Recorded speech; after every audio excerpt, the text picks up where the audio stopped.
I started improv because I was going through quite a miserable patch, and it feels like a good chance to encourage people to do it because it can really help people out of miserable places. At the very beginning, there was this sense of what's the worst that can happen? I'll look silly, big deal. But then as I got more into it and I started performing, then I reached a new obstacle, which was, what about when I freeze?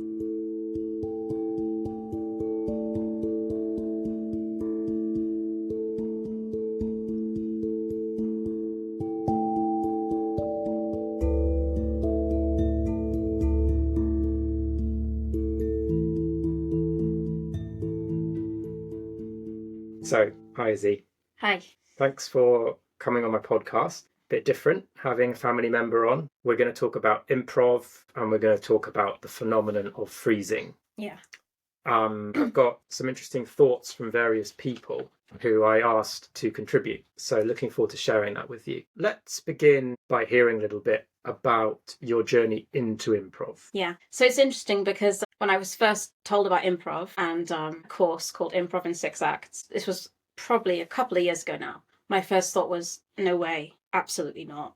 That's never something I would want to do. And then almost a year ago, I was going through quite a miserable time, and some people had said to me they really recommended me trying to find some kind of creative outlet or new hobby to help me. And then also there happened to be a rerunning of this course. And it's funny because my perspective had changed quite a lot.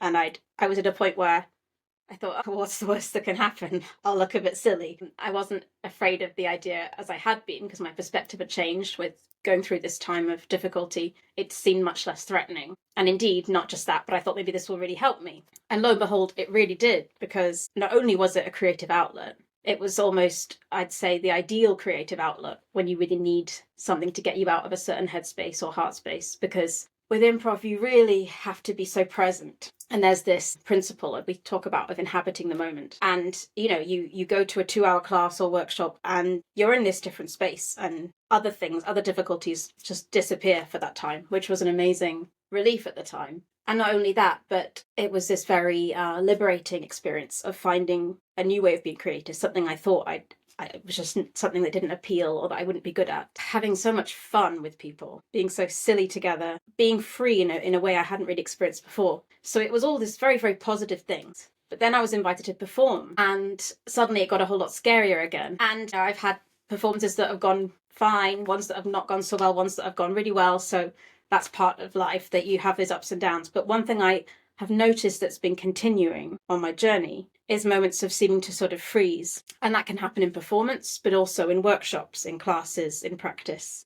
I think it would be interesting, before we talk more about freezing, to drill into the antithesis of freezing. What's it like when improv is going well? What does it feel like? There's an element of flow, isn't there? You can find yourself in this space of not having to really think. Things seem to just emerge spontaneously. Your response comes easily, naturally. Maybe it's a bit wacky and funny, and you're the scene's going in weird and wonderful places, but that's the beauty of it. You don't have to think too much. You just sort of find it happening. It's like you kind of get into this zone. And it's so cool because it's so collaborative as well. This is not something you could do on your own. But when you're with someone or a few others and a scene's unfolding and it's going well, and spontaneously you're finding things to say that keep building it up and don't shut it down, that's obviously a really cool experience. It's really freeing and fun and exciting. It was such an amazing experience of coming out of myself, as it were. And that sounds a bit odd, but sort of finding myself able to respond to the moment. One thing I've been really struck by in my experiences of improv, and it's been several different groups, and it's always been the way. Everyone you work with is so supportive and welcoming and kind and non-judgmental, and you just feel carried and like nothing's going to be laughed at. And it just gives you this sense of, again, what's the worst that can happen? I'm just going to have a go. I don't need to worry. And everyone's in the same position. You just sort of feel like you're all there to help each other. So something seemed to shift for you when it came to making the jump to being on stage. Yeah. Performing your improv in front of other people. Yeah. And it's shifted not just when I'm on stage, but when I'm practicing. It seems to have become a weightier problem because I perform. Like if this happens on stage, that's more of a problem than if it's off stage. So now it's something I've become more aware of. And do you think that could be also because at the beginning, there was no pressure. There was just the enjoyment of this new skill with this new cool bunch of people. Yeah, maybe we can talk more about what this freezing thing really is. It's like when it does happen, and it might not be that dramatic. I'm not necessarily talking about like a really long pause or anything. It's more just like what do I do with this scene? Where is this going to go? How do I respond to what's just been said? And I'll say something. It's not that I'll freeze utterly, but I'll feel like what I'm saying isn't supporting the scene, isn't building the scene. Maybe it's shutting down the scene a little bit, blocking someone. It's in that moment thinking, I don't know I don't know how to build this scene. And then you can feel like you're letting down your partner as well.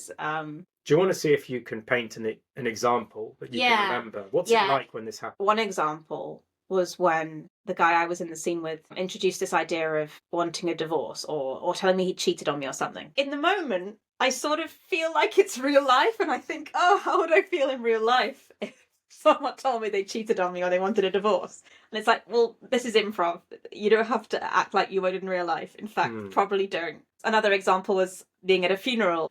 The scene opens and I'm like grieving. I kind of place myself as the bereaved partner of the deceased. And the other character in the scene introduces this idea of, oh, but he died at a strip club. And again, I was sort of like, oh, how would I feel if this happened? A scene where there's some kind of conflict, perhaps, particularly in a relationship, I can often sort of be overwhelmed in the moment, as though it was a real life thing. When I've done acting in the past that's scripted, okay, I'm told how my character responds to this. But when it's up to me and we're in an improv scene, not only do I not know where to take this, but the content of the scene has stunned me a little bit so that I don't know what to say at all. Yeah. And you feel like you're really letting down the other person because they've come up with a fun idea. The content of the scene has stunned you. Yeah. That's a nice way of putting it. And then you're stunned, but you have this sense that your partner's there waiting for you. Waiting. Come on, where's the next offer? If you give them nothing, and I don't mean by that silence, but if you just sort of react in a way that doesn't really feed the scene, you're leaving them to do all the work. And you've sort of, it can feel like you've blocked their offer because they were trying to take this scene somewhere and you've just been literally stunned. Maybe even like my character's stunned, like, oh my goodness, what? You cheated on me? Yeah, one thing you said was something like, this thing has happened, and there I am trying to work out how I might respond to that. For me, when I'm doing improv, I don't ever have any time to be thinking in that way.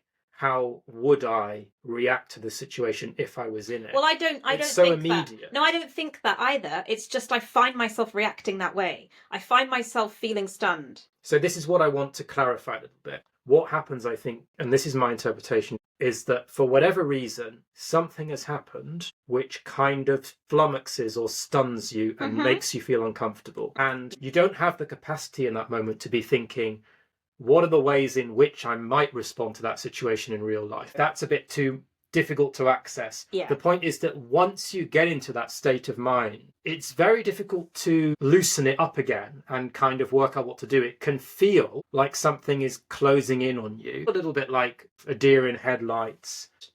You don't have any time to think your way out of it. Yeah. Because you need to be immediate, but that is adding to this sense of, oh no, oh no, oh no, oh no. What do I do? Yeah, and you're I right. need to act. I need to act. My partner's waiting. Yeah, and you're right. It's not at all that I'm thinking, how would I be in real life? It's more that me afterwards analysing it, I've noticed that when I'm stunned by something or made uncomfortable, it's usually something a bit dramatic. And I think in that moment, I'm almost feeling like I would if it was in real life. And if in real life, if someone just tells you they've cheated on you, you're probably not going to just laugh it off. You're probably going to be stunned or angry. I wonder if you're even using the word dramatic a little bit euphemistically. Because drama, I don't think, is the problem. No, I think certain kinds of drama you would be very happy to lean into. Yeah, that's why I found it interesting when I examined the scenes I've more obviously frozen in.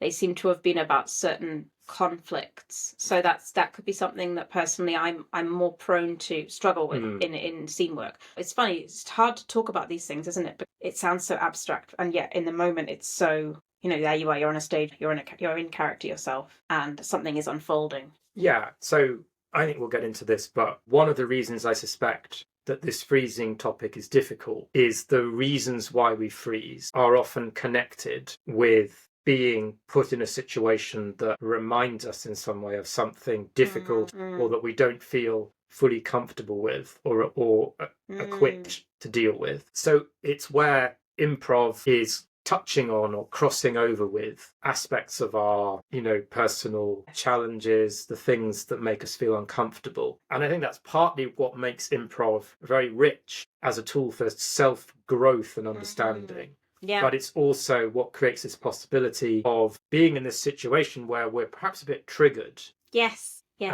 So I think there's something quite personal about this as well, in that different people are going to be triggered for different reasons. And for some of us, we might be more prone to this freezing than others. Yeah. So I think it's a topic that requires a little bit of sensitivity as well, because it might be tapping into our own particular experiences, pasts, wounds. Yeah. And we need to be aware of that. Yeah, I think that's very important. It's crucial. And also something that's come to mind as well is in improv, in a way, you're yourself. It's not quite the same as I'm Elizabeth Bennet in Pride and Prejudice right now. I've learned a script and I'm going to play her. It's like I'm on stage right now improvising. And in a way, it's you. Like there's a rawness that you come to the scene as who you are.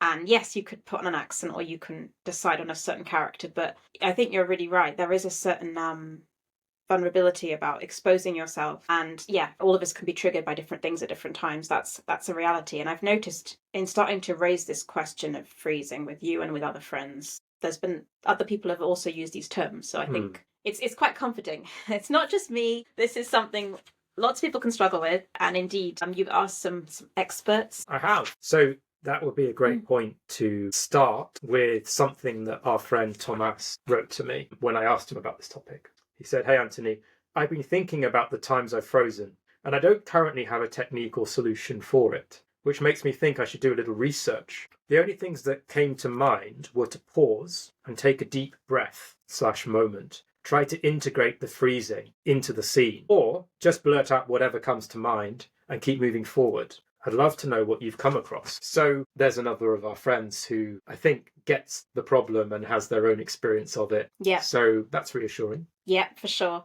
And I really like his simple suggestion of pausing and taking a deep breath, because something I've noticed, perhaps more when I'm watching, is how there's plenty of time. A nice loaded pause actually lends something to the scene. Sometimes you need something very concrete to tell yourself, like as the panic starts to rise, deep breath. And we know about how deep breathing is a very naturally calming thing for the body and psyche. So that's something I can definitely see myself having at the forefront of my mind for those moments, actually. He also talked about keep moving, didn't he? See where it takes. He said, try to integrate the freezing into the scene, blurt out whatever comes to mind and keep moving forward.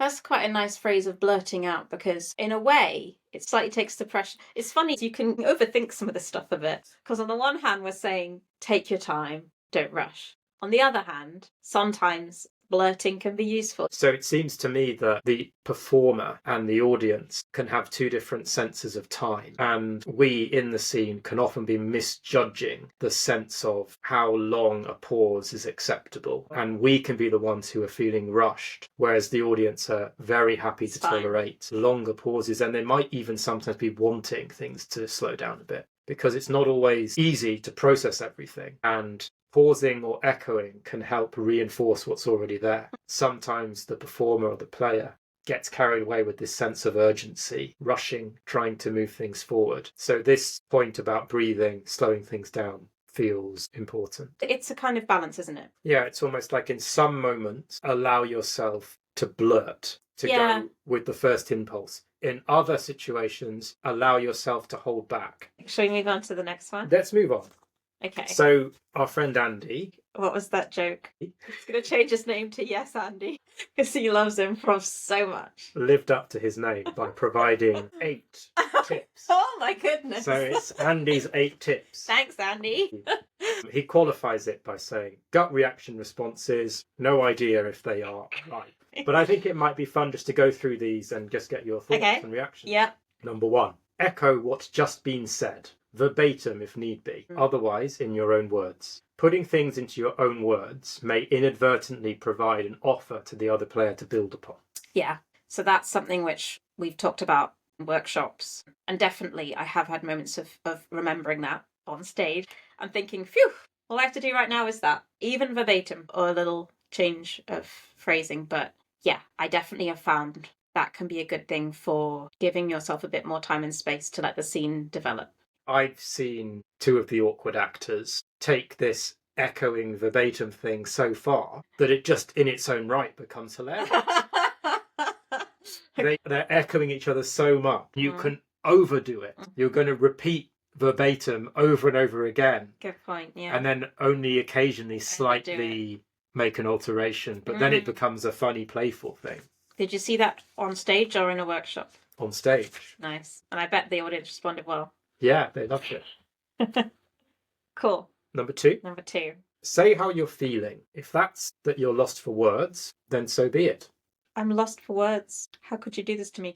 It's definitely a start, isn't it? It's better than nothing. I'm lost for words. It's True. a strong statement. True. So I wonder whether we could get away with this more than we realise. We could almost say, if in doubt, if I totally freeze, I'm always going to say I'm lost for words. And we'd have a trick. We'd have a way out. I like it. And would it be so bad? No, I like it. It would, if nothing else, be letting our partner in the scene know we're lost for words, but also that we're committed to making the scene go somewhere.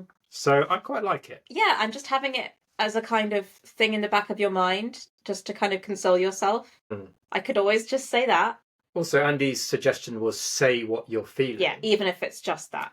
Yeah, but it wouldn't take much to embellish it a little bit. Yeah. My mind feels like an igloo.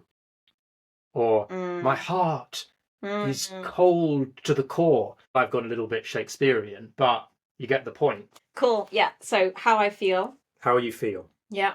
Number 3. Number 3. Say how it seems that the other person is feeling, or what their behaviour makes you think they are feeling. Yeah, that's kind of nice, because if you're feeling frozen, it can feel like it's all on me and my character to respond in this moment with how what you just said has impacted me. But maybe I can turn it back onto my other character, not in a shutting down way or a giving them all the responsibility way, but in a let's explore what was behind what you just said to me and see where the scene will go if we focus on that. I'm wondering whether, thinking of the example we were talking about earlier, where you started a scene and it was a funeral and you were grieving, and then the other player comes in with this offer. You do know he died in a strip club. I wonder whether that could have been a moment to say something about the feelings of the other character. I can see you still think it's funny, Jeremy. Or, don't you miss him at all?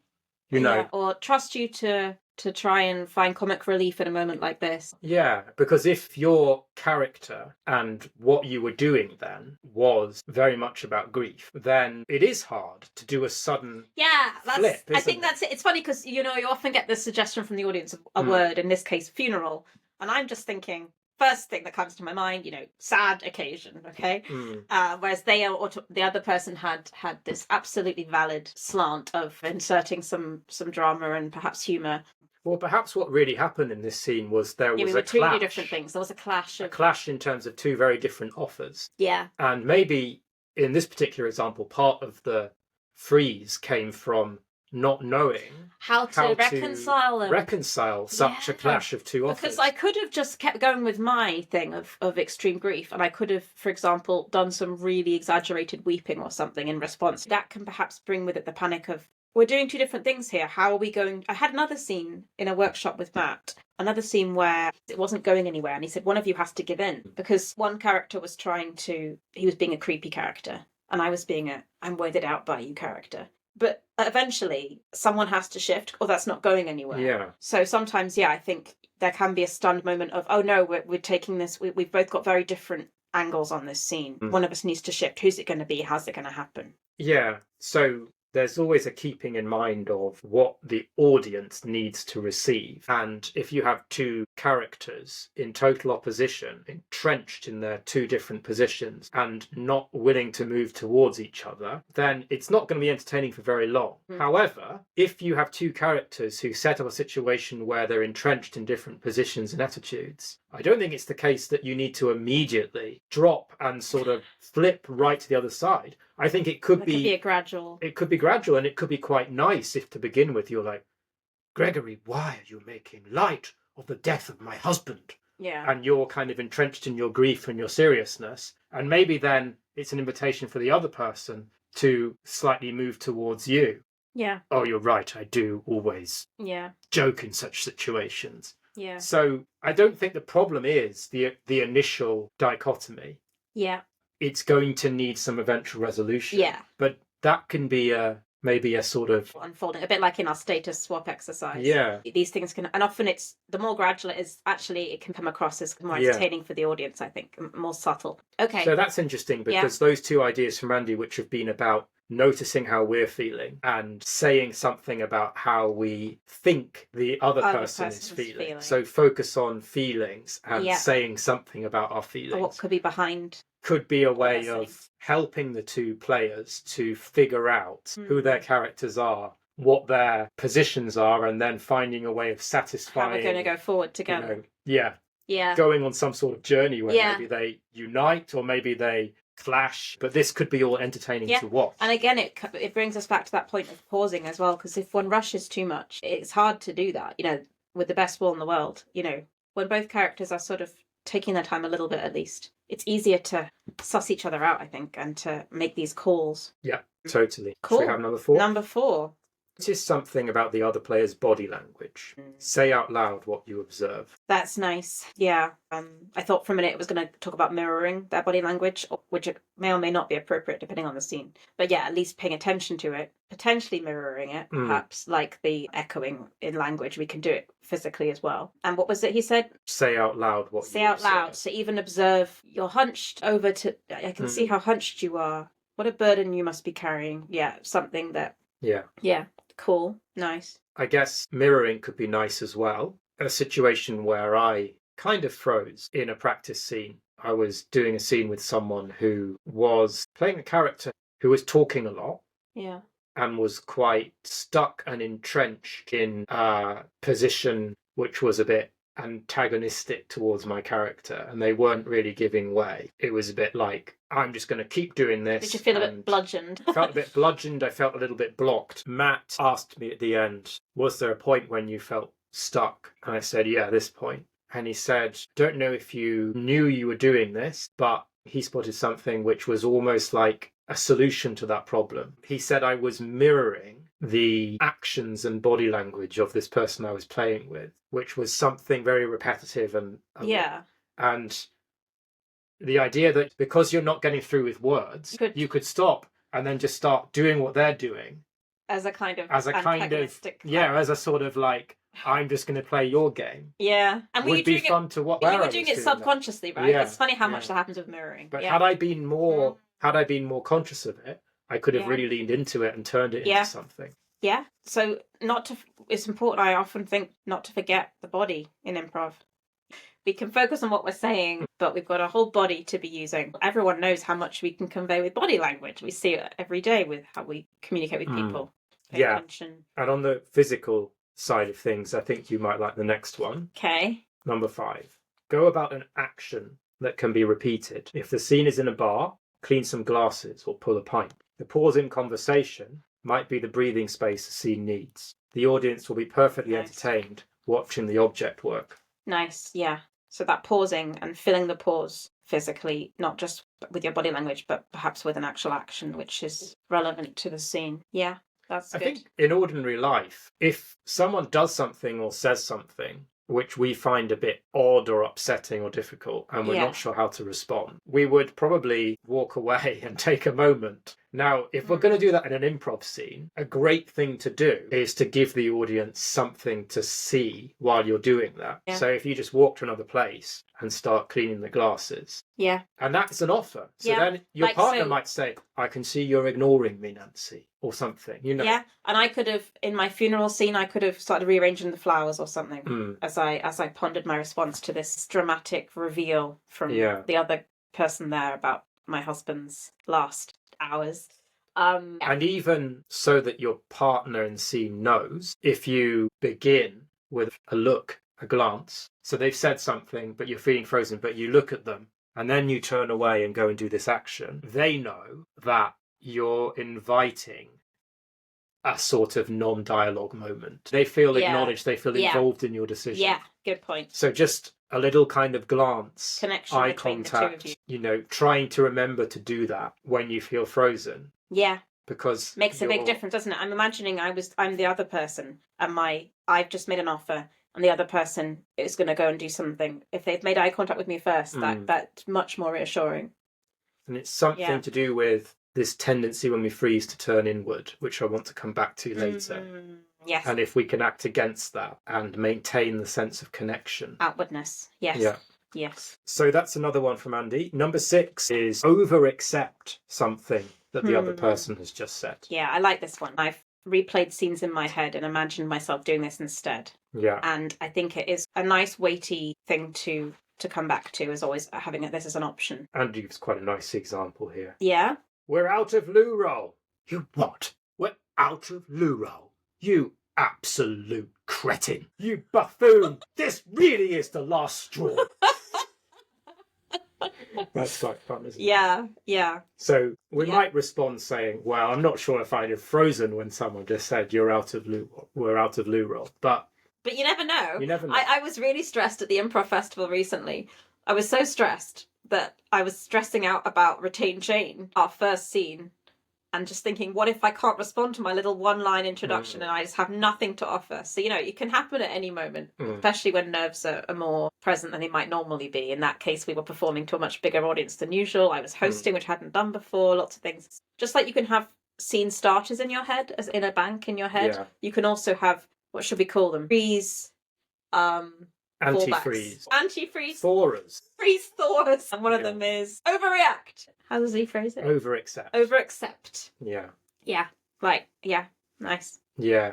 I think to some extent, with all of these tricks or techniques or suggestions, an objection that we might have is that, yes, but in the moment, none of them came to my mind. I just didn't know what to do. So we need to keep that in mind. But you can memorize them, just like you can memorize Life Class and what it stands for. You can at least, maybe not all 8, but the ones that appeal the most, you can you can sow them, plant them in your head enough. And maybe have one, which physical is one, a verbal one, or your absolute full. I'm lost for words. Yeah. I find, and it's funny because as so often with anxiety, which is at play with freezing, even if we can dissect that maybe, but there's anxiety there for sure. And, one of the things that I think can alleviate anxiety is fallbacks, or when I feel like this, I do this, when I get anxious, I do deep breathing or whatever. Like Tomas said, just take a deep breath. When I freeze, these are my backups. And I think that in itself, even knowing you have it, is going to make you less anxious. It's one of those, it's going to help you in the moment if it happens, but it might also make it less likely to happen in the first place. Number 7, create a bombshell, even if you're not exactly sure what that's going to be yet. For example, I've got something to tell you. Now seems a good time to say, or I can't keep this from you any longer. Now that's funny because Andy and I were in a workshop recently with Matt. It happened at least in a few scenes that bombshells started to be dropped and he deliberately told us to not ever resolve them. So I think one of them was, I have something to tell you, but then we made it through the whole scene without ever finding out what that was. Yeah. And there's something fun about that for the audience as well. And I like this idea that when you're frozen, this could in a way just be an amazing diversion tactic. Because the point, perhaps one of the reasons you freeze is because a situation has arisen which it's not how to proceed with naturally. You sense a clash. So that could be a great opportunity for basically raising the stakes. This current setup is not sufficient. We need to inject something into this. And that's when a bombshell's great. I think I need to tell you about what happened last summer. It's quite funny. You don't know what happened last summer, but that's the point. It's really funny because it feels really counterintuitive because you're busy freezing and being anxious, and then you go and make a massive.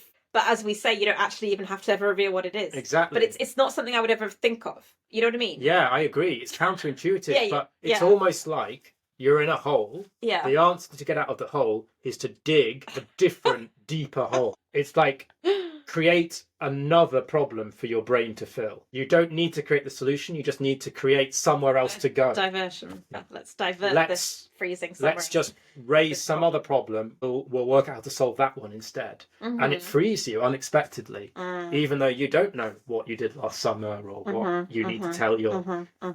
So that one I find fascinating. Yeah, I like that a lot. Yeah. And we've got number 8 from Andy. The scene could really just be over, with nowhere left to go.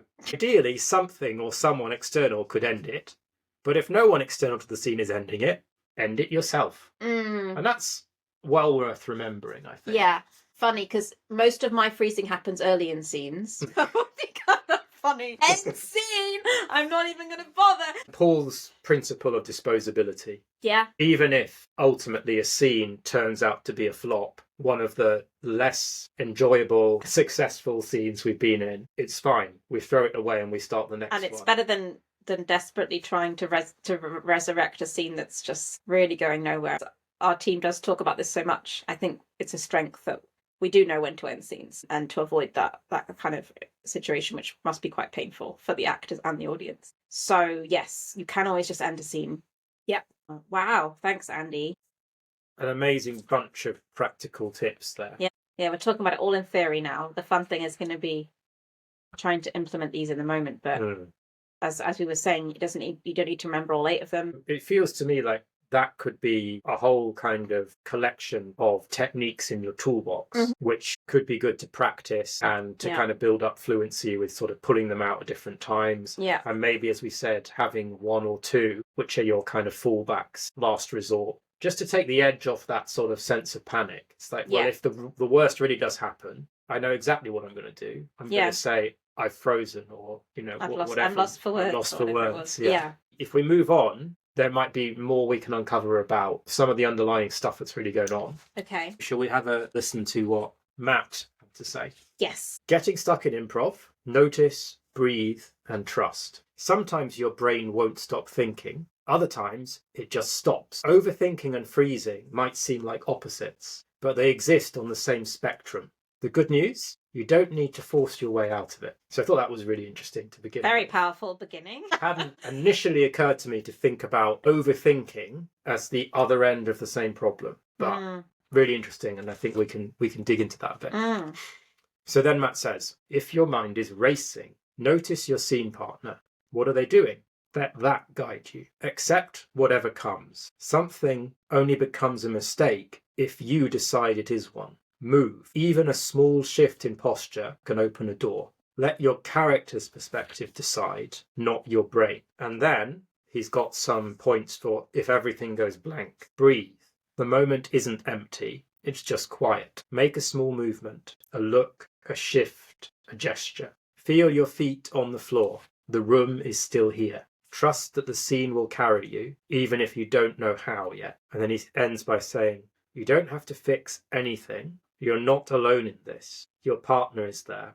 The moment is happening. Just notice it and respond when you're ready. Wow, that's quite a lot of overlap actually too with Andy and Tomas. Definitely some underlying themes there. Breathe being one of them. Yeah. Rootedness, physical rootedness being another. Maybe let's start with the everything goes blank, because that's how I would describe my freezing style. Yeah. So the first thing that says is breathe. The moment isn't empty. It's just quiet. Yeah, I like that. I like that a lot.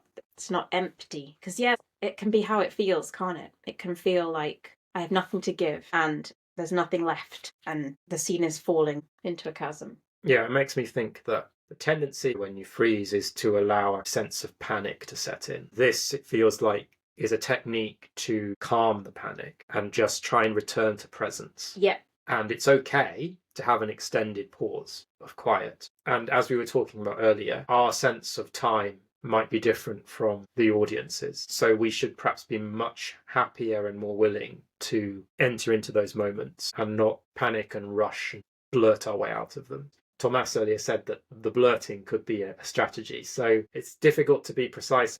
I think there is an intuition sometimes that you can trust. Yeah. There is a time for blurting and a time for quiet. Okay, so it's not empty. Yeah, it's just quiet. And then make a small movement, a look, a shift, a gesture. Mm-hmm.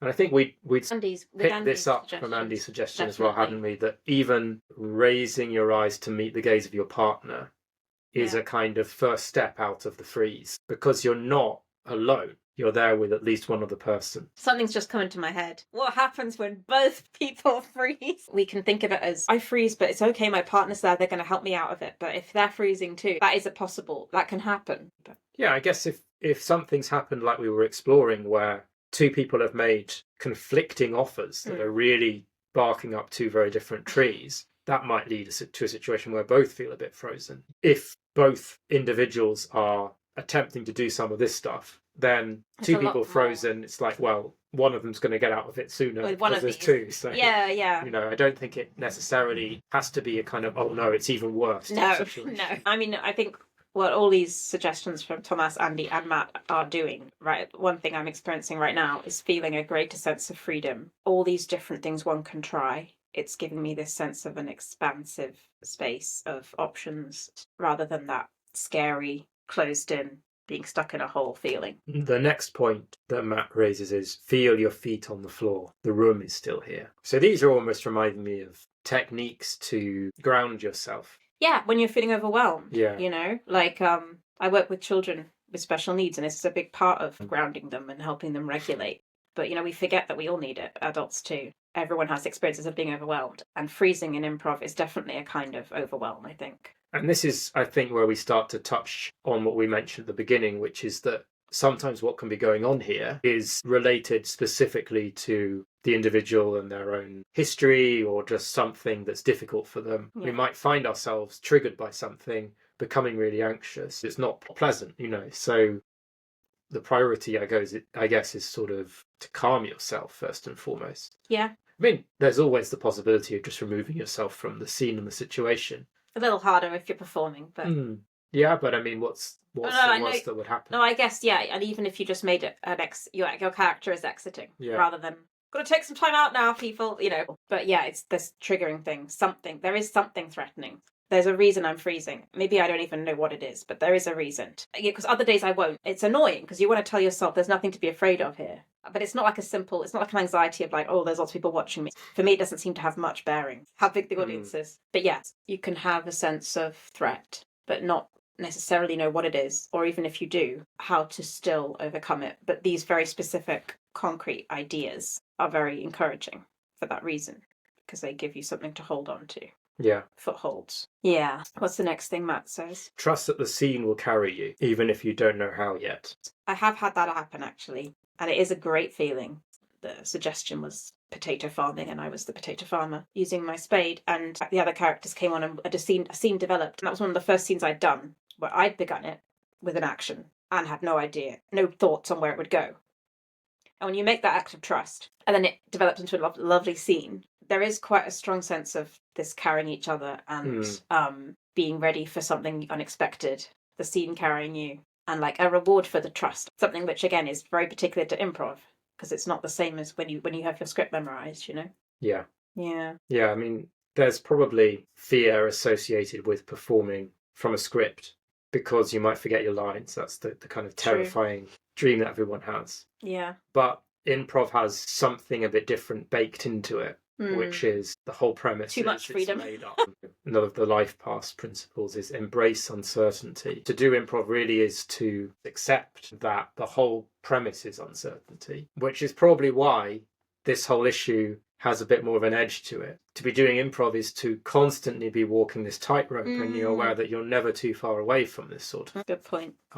It's like the thrill. Well, yeah, because when it goes well, it's amazing, happen, you know.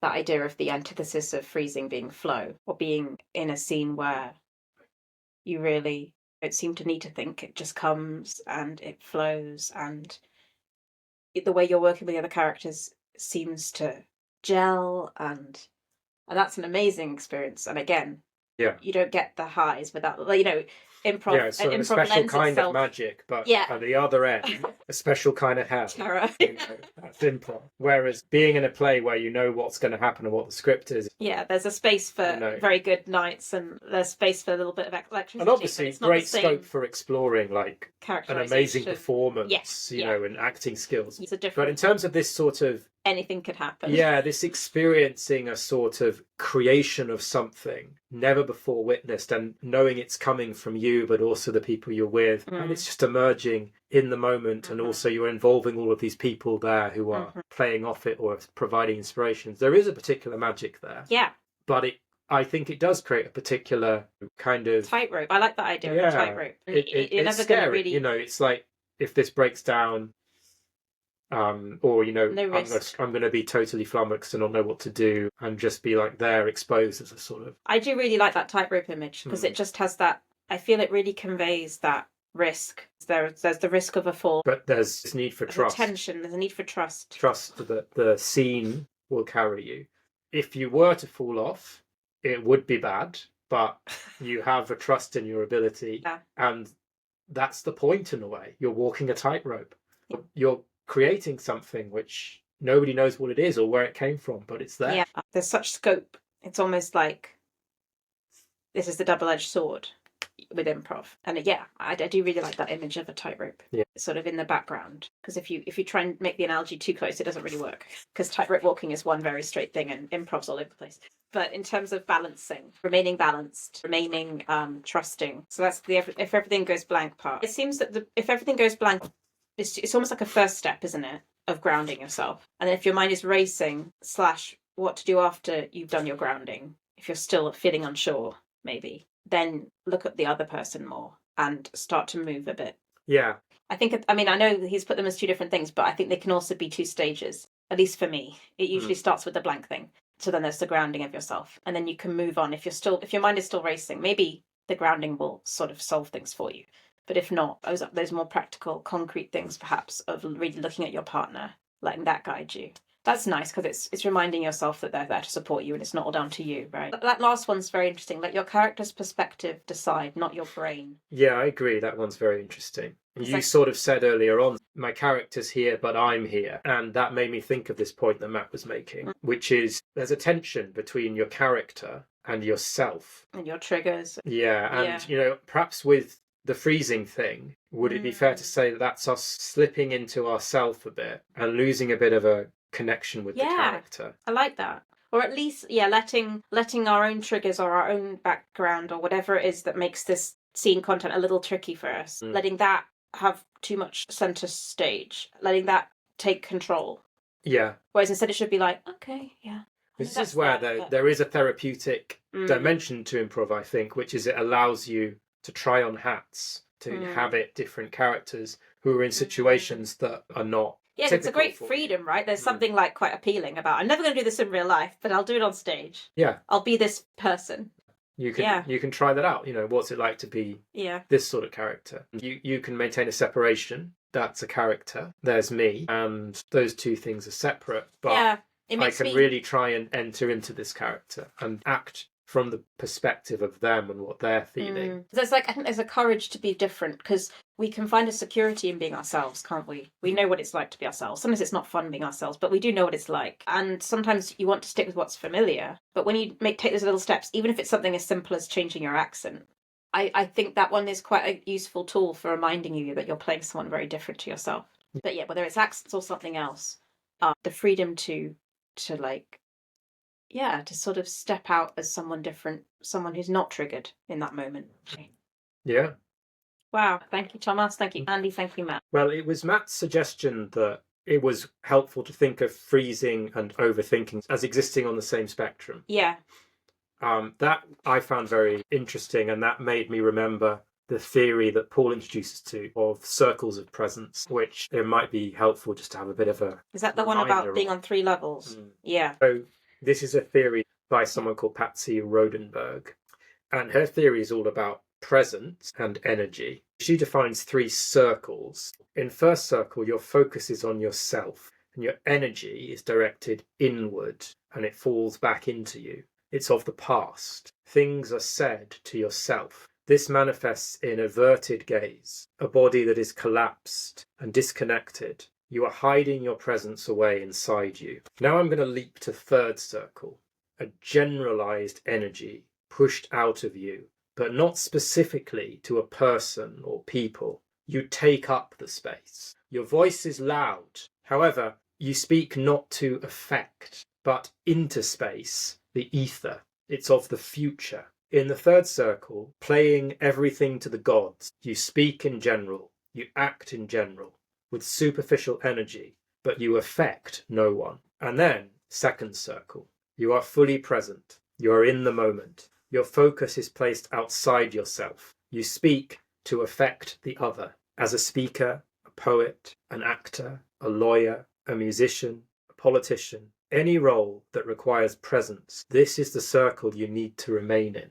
Here, you connect with people. Here, you make a true connection. Second circle is the circle of survival, attention, connection. It creates a circle of energy, of absolute intimacy. The audience will be held rapt because they can tell you are both truly present and entirely connected to the other. If we lose it, how do we get it back? It's a choice. Not to bully them into third circle, not to retreat into first, to stay present. Second circle is the circle of equality. We are there together, equal. Some prefer the victimhood of first circle or the controlling superiority of third. Second circle requires authenticity and vulnerability. Wow. So Paul had talked about this with us, and he'd done an exercise where you had to open a door and go in as if you were in first circle or third circle and then second circle. Yeah. In first circle, you'd be very timid and, checking you weren't banging anyone when you pushed it open. In third circle, you'd just be oblivious of everyone else, just pushing it open, storming through, taking up all the space, not really caring about who else is there and connecting with them. Second circle would be about opening the door confidently, but in a present way where you're noticing the other people, where you're connecting with them, you're on the same footing as them. Yeah. I thought back to this. Amazingly. I think it really connects, doesn't it? Yeah. I feel like in the best shows, I remain in second circle. And it's interesting then what's going on when I move into third circle or first circle. Now, my theory, I just sort of read this and been thinking about it in light of the suggestions that Matt and Andy and Tomas made. I've been thinking that when I'm in first circle, that's more akin to the freezing, because that's like a retreat inward because I'm panicked for some reason. All my energy is going inward. I'm neglecting to be really attentive and present to the other because I'm just having to put all my attention on what do I do? What do I do? I'm stuck. But then third circle's interesting because sometimes in shows I've got this slightly panicked, edgy kind of, I need to make something happen. Yeah. So I'm just going to sort of go in and just sort of take over. It's a little too much and I'm not really giving enough space to the others. And I was wondering as well whether if my mind's more in the racing direction, that's perhaps when I'm more likely to go in the third circle direction. Because it's a bit like there's a kind of excess of thought and energy. I'm not taking enough time to reflect. There's my partner in the scene. What are they doing? I need to be attentive to them. Is this a pregnant pause that they're having? Or am I going to jump? I'm going to bludgeon through it by saying another line when they're still acting. And there's that whole pause thing, which we've talked so much about as a tool when you're frozen. Is something which sometimes I've noticed in scenes. I almost worry that my partners won't realise my pause is real and it's not something to just be ignored. It's, he needs to live and breathe. And that makes me think of the experience, which I've also had, of being in a scene when maybe someone's drifting into third circle. Yeah. Which is you're kind of like trying to say to them, please, slow down. Just pay some attention to me here. You're like steamrolling here. Yeah. You're not giving any space to just notice and allow a pause. So it feels like this whole theory of circles of presence feels so well suited to improv. Yeah, and if everyone's in the second circle, you can see how much that's going to lend itself to flow. Yeah. Right? Yeah.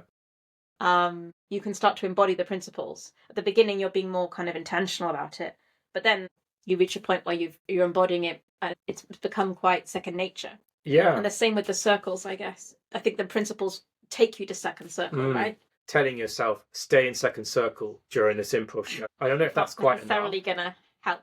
But I have noticed that the simple practice of having an intention before you do a practice can really transform it. One of the intentions I've been playing with recently is I'm going to intentionally slow down and take a bit more of a pause before I decide what to do. I think that helps me stay in second circle a bit better. And I loved some of this stuff about authenticity and vulnerability as well, right? Yeah, because that brings us back to our whole trigger stuff. It's not to say you become some kind of superhuman who doesn't feel. You find a way to not let it take too much of a hold, and you find a way to stay present and to stay attentive. You want to reach the point where it's just become natural. And I think it is nice that the more you practice, the more these things do happen. Yeah. This theory, from what I've understood, it's not about exclusively being in second circle and never coming out, because sometimes it's helpful to go into first or third, because a character might need to be very low status or very high. Yeah,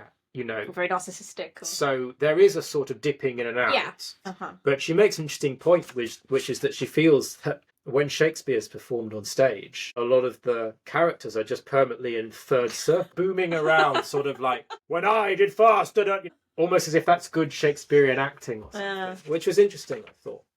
I'm just finding some interesting parallels here with the advice from the others. I didn't know you were going to bring this to the podcast today, and hearing you read that all out for the first time, I could really see some links there. I'm excited to try and implement some of these things gently, perhaps. Maybe one week it'll just be one of them, just trying to talk about how I'm feeling or how my other character's feeling, or just working on the breathing and the grounding or whatever. But so much to try, A lot of it is about practice, isn't it? It's about continuing to find these new ideas, these new tools, these new things to try. And that does lead to becoming better at navigating these challenges. I think it was at a recent session with Matt where someone froze and we were sort of exploring it together. Matt was kind of wondering out loud, is it the fear of what's going to happen when we freeze that makes it worse in a way? And could it be that if we can deal a decisive blow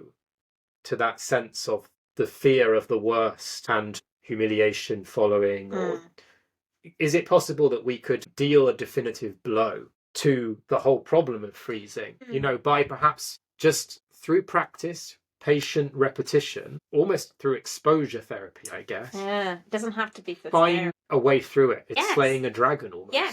It's not so bad. I have my strategies, or perhaps even worst case scenario strategy. Yeah, and then what I'm going to do in this situation, and then you experience doing it, and you're like, it worked, it helped, I got me out. This is what I say. I'm so excited to try it now. Yeah.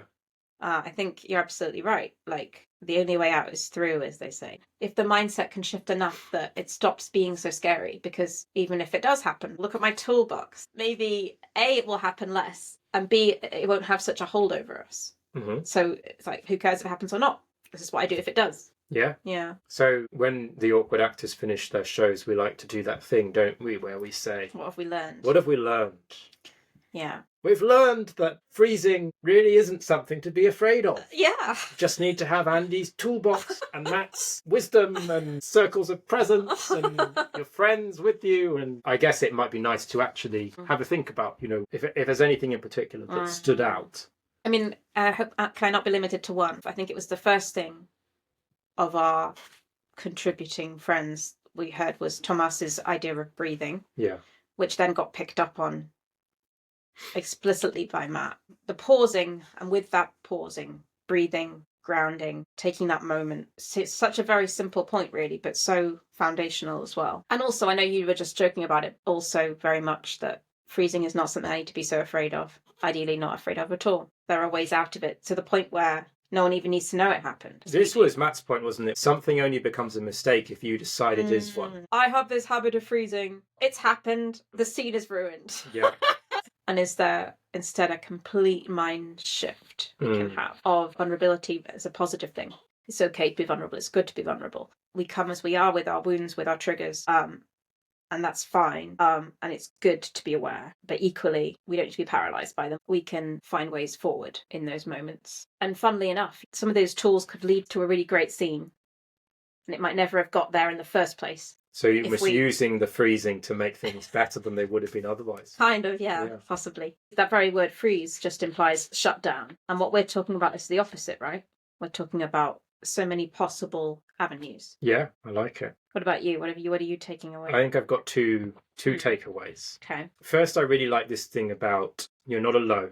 Your partner is there. We're there as equals, building something together. I just find that encapsulates the kind of improv experience that I find really fantastic. It's not me imposing things. It's not me retreating into myself. It's us all there as players, fully present, respecting each other, and playfully making something together. The other thing is, I like the idea to have a kind of playful attitude towards overcoming freezing. Because if we can almost laugh at it and joke about it and make it into a game, then that feels like we'll have really broken this hold of fear. So I'm wondering whether this idea that we played with, which is dig a hole and make it work, whether this could be for me my kind of jokey, playful way of trying to deal with freezing. It's a bit like, when someone makes a mistake in a scene, like they forget what their name was. It wasn't Derek, but it was, whatever. Yeah, I've never seen that not be funny. Whenever someone does that, the audience laughs. Yeah, it wouldn't be the worst thing in the world just to burst out laughing and say, I'm frozen. But I think maybe an even more inventive, creative, but playful way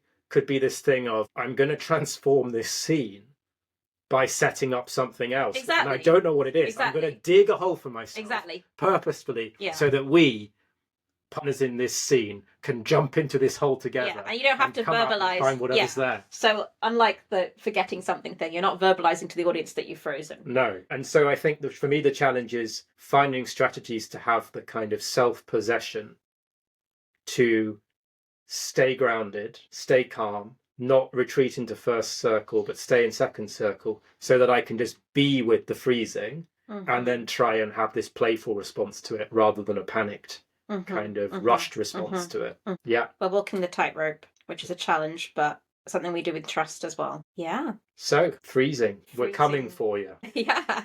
We know how to thaw you. The winter is over. It's funny because before this podcast, I was sort of trying to analyze my freezing.